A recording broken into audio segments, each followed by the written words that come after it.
Alioune Souaré laa tudd nekk député à l'Assemblée nationale mais sama xam-xam mi ngi gën a màcc ci wàllu décentralisation ak muy droit des collectivités territoriales ak li ñuy wax droit parlementaire mooy sama spécialisation. wàllu décentralisation dañuy wax ne processus bu dynamique la parce que dafay évoluer en fonction ni réew mi di doxee ni àdduna bi di doxee te loolu xëj na du ñu ne gulet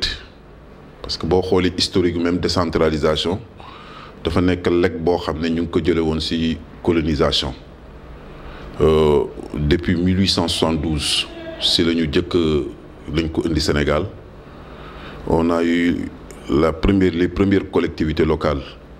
ñu ngi ko jëkk am le 10 août 1872 muy la commune de Saint-Louis et la commune de Gorée. Le 12 juin 1880 le 12 juin si la ñu créé la commune de Rufisque.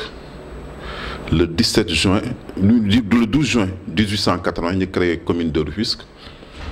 et le 17 juin 1887 ñu doog a créé commune de Dakar mu nekkoon histoire 4 communes defe naa ñëpp dégg nañ ko donc ba bi nga xamee ne jël nañu colonisation bi ñu amee colonisation si la ko ñu jëkk am premier gouvernement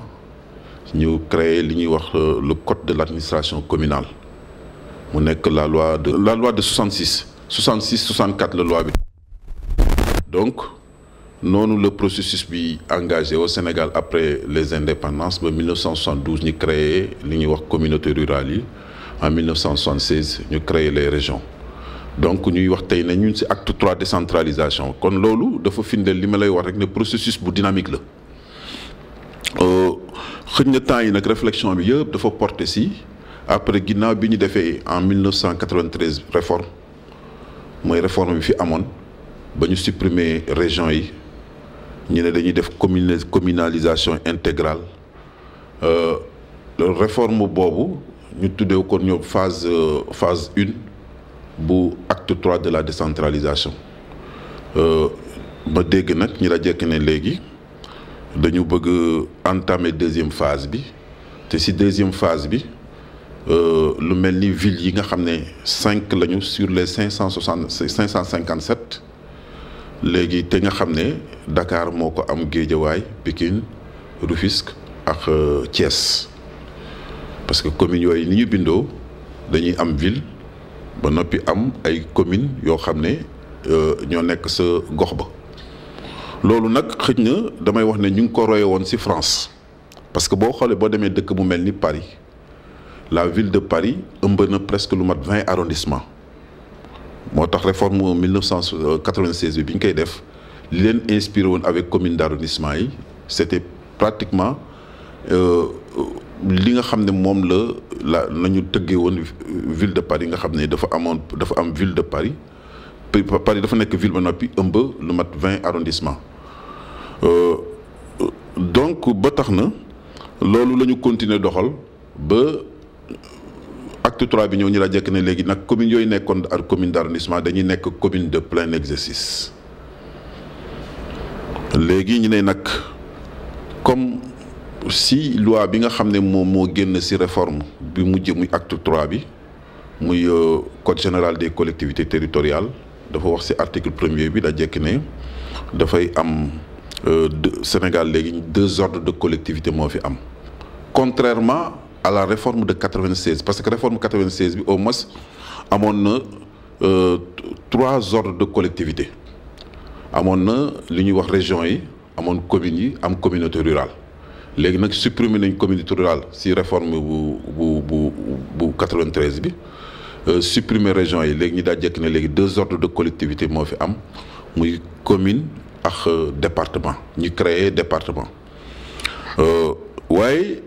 article 1er boobu li mu wax parce que damay wax ne article 1er bi nga xamee ne wax na ne ñaari ordre de collectivité mais dafa amaat beneen disposition de article 167 bu ci nekk daf ne ville de dañ koy maintenir mooy ville yi nga xam ne déjà mooy 5 villes yi ma cité sànq waaye ville yooyu dañuy ëmb ay communes mais bu ñu ëmbee commune tamit comme 2 ordres de collectivité moo am muy la commune et le département léegi dañ leen di considérer comme dañuy am statut commune xam nga ministre bi muy wax keroog da jekki ne ñaari ordre de collectivité ñoo am département la ak commune. Il n'est pas allé au fond de la réflexion parce qu'il n'est pas allé au fond des dispositions des textes c'est-à-dire si textes yi dem aussi en profondeur waroon na mën a citer article 167 boobu loolu tax bi mu ne ville amul mu indi coow ville am na disposition code général bi nangu na ko si article 167 jox ko nag ne ville décret moo koy créer te dafa war a def li ñuy wax mutualisation si 5 villes yooyu mutualisation la ñuy wax dafa war a mutualiser ak communes yi nga xam ne ñoom la bokkandoo si gox bi ñu nekk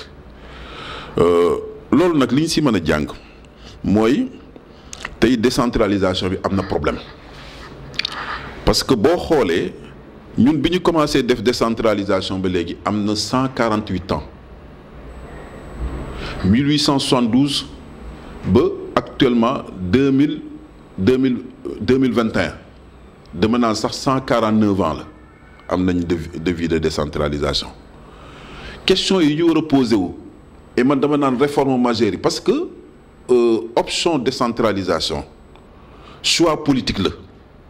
dafa nekk ay délégation de pouvoir ñu ay gox yokk c'est-à-dire donc ay pouvoir intermédiaire la yi nga xam ne dafay gën a jege askan wi nan la ñuy def ba créer ay instances c'est-à-dire ay institutions yoo xam ne ñooy gën a jege askan wi looy nekk ci diggante askan wi ak surtout administration centrale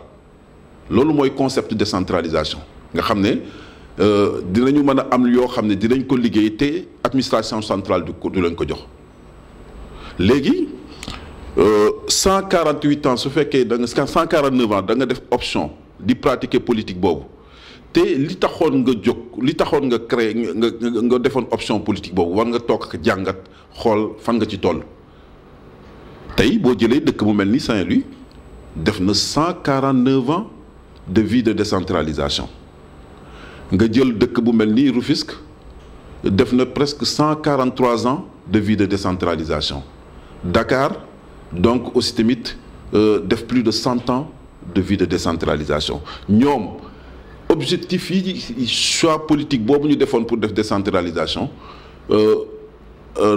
ba créer institution yooyu nga xam ne mooy communes yi ndax actuellement li ñu war a poser parce que dama naan véritable réforme bi c'est de poser la question ñooñu c'est-à-dire li taxoon loolu jóg fan lañ ci toll est-ce que tey ils ont été des moteurs de développement des moteurs yoo xam ne dañu porter développement bi au niveau de la localité de ces localités yi ndax localité yooyu tey actuellement décentralisation yëkkati na leen ndax développé na leen loolu tax man des fois il m'arrive de se poser la question dama naan est-ce que décentralisation am na njariñ parce que choix politique boo waxoon da jekki ne lii tax ma créé woon ko mooy fexe ba surtout jege askan wi mais li di soxlay askan wi ci gox yi nga xam ne lépp lu jëm ci politique yi nga xam ne vraiment dafa nekk besoin yi nga xam ne dafay toucher population yi pour ñoom ñu porter ko man ko fexe ba développer ko mais tey boo demee ci gox yooyu dafa am jafe-jafe parce que Saint-Louis tey boo demee bu ñu jëlee rek ci wàllu environnement gis nga inondation ya fay am après 149 ans de vie de décentralisation je crois que on a suivi récemment ci surtout li nga xam ne dund nañ ko ci wàllu décentralisation est-ce que maintenant les collectivités locales yi nga xam ne créé nañ ko ñu am depuis 149 ans ñuy dégg vie de commune ndax yaa ngi dégg nekkoon nañu à hauteur pour mën a endiguer situation boobu ci wàllu santé boo xoolee tamit doone actuellement Saint-Louis yaa ngi dégg est-ce que réussir na politique sanitaire am donc est-ce que actuellement la fa waroon am ci poste de santé am na fa boo xoolee ci wàllu cadre de vie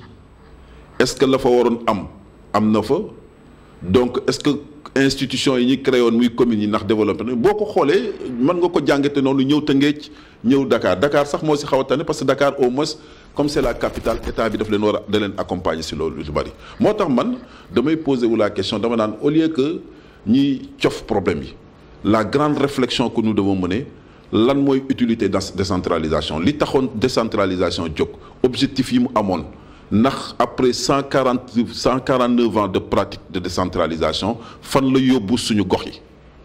c'est la grande question qu'on doit se poser loolu dama naan avant may ñëw ci répondre ci suppression parce que tey grande réflexion yi dama ne urgence bi ci yooyu la ñu war a réfléchir le président de la République a la responsabilité d'élaborer de définir la politique de la nation ci politique de la nation jàpp na ne décentralisation mën na nekk pouvoir boo xam ne dafay nekk pouvoir intermédiaire nga xam ne day jege askan wi bon aussi tamit si dekk si diggante ma pouvoir central léegi am na yu ñu ko sas yañ ko sax ak gox yañ ko sas ndax développé na est-ce que tey waruñu utaat yeneen alternative par rapport à la décentralisation ndax tey décentralisation dafa war a nekk spirale boo xam ne day tourner rek nekk gouffre à argent ñu siy dugal xaalis te en vérité la mu war a apporter ak la tax mu jóg ak mission yi ñu ko dénk mënu ko matale je crois que c'est les grandes réflexions aujourd'hui que nous devons mener bon maintenant tey mënuñu chaque fois bu ñu jógee ci décentralisation xoolal daaw ñu ngi fiy coow da jekki ne way communes yi acte 3 bi moo tax mënuñu fay seeni employés def naa coow loolu déggoon ngeen ko fi donc ñu jóge ci coow loolu ñu la jekki ne tey yaa may dégg donc communes yi sax diggante fa amoon diggante ville ak commune léegi dañu war a supprimer ville yi parce que sur ville yi dañu caduc man dama yaakaar ne yu mel noonu bu ñu ne dañuy supprimer war nañu évaluer pour xool cohabitation ci gox yi nga xam dafa am cohabitation ak ville ak commune donc ñu évaluer ko xool ku ci nekk mission bi ñu la dénk ndax lan moo ci jafe-jafe li tax par rapport ak objectif yi mënuñu ko atteindre mais malheureusement xam nga actuellement sur ce débat qui est en cours il y a aucune réflexion scientifique boo xam ne indi na yaa ma dégg ci atu am ville am une coexistence entre une coexistence ville ak commune ci localité yi lan la mën a apporter gox boobu amul benn réflexion scientifique boo def donc loolu tamit dafay poser problème